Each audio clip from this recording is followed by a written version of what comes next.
الأكل السوداني، هنقيم الأكل ضربت السوداني. مفاجأة هيك. تعال انت بعد الاكل.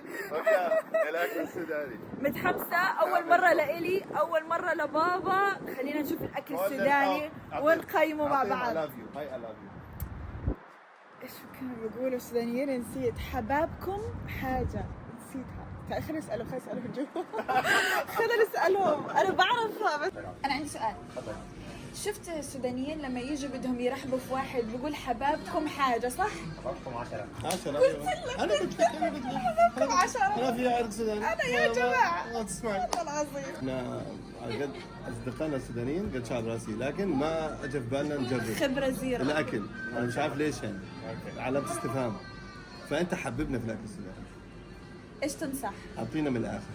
شوف الكتاب، اعطينا اخر. ما بعطيك من الاخر، بس انا عندي مشكله في الشوايه بتاعتي.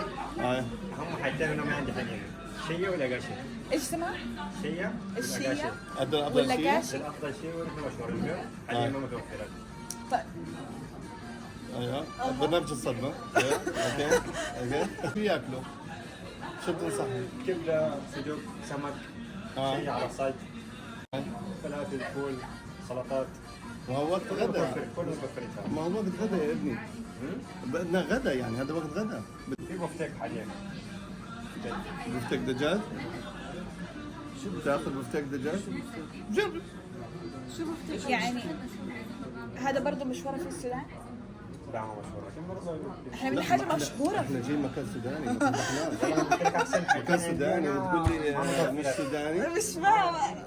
اصلا مش فطور يعني، عندنا فول. شيء، عندنا شيء، عندنا فول، عندنا بيض، عندنا طعميه. ما هو شوف أنا أقول لك برضه حاجة، بدي أصور الأكل، وأنا لما أصور الأكل وأقول أنا إجيت على مطعم سوداني وما صورتش الأكل اللي أنت حكيت لي عليه، أنا هاخذ انتقادات. ايوه صح.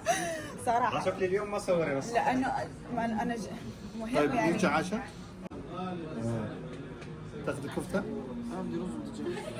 رز الدجاج الحين انت. مش عارفة أنا برضه. تختار لي حاجة. سمك فيليه. سمك؟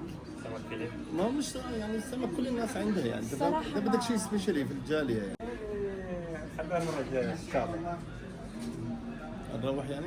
لا لا سمك طلبته كويس، عنده الضلع ده ممتاز. شغلة أنا عندي تقريبا مليون متابع يعني، تقريبا الحمد لله. فأنا بدي أنزل فيديو إن أنا أكلت الأكل السوداني، رحت على مطعم يمني، طلبت مشاوي، عملت الغلط هذا إن أنا ما سألتهمش شو انتقدوها اليمنيين. انتقدوني كثير. ايوه قالوا انت رايح اليمن دور على مشاوي اسمي تلاقيه في تيك توك. يعني بحقها يعني. انا معاد يعني. هؤلاء السودانيين رحتي أكلتي عندنا. حيبدا الفلسفه، مش ما اكلت كذا. طيب خلاص ما تحترق كثير، احنا بنرجع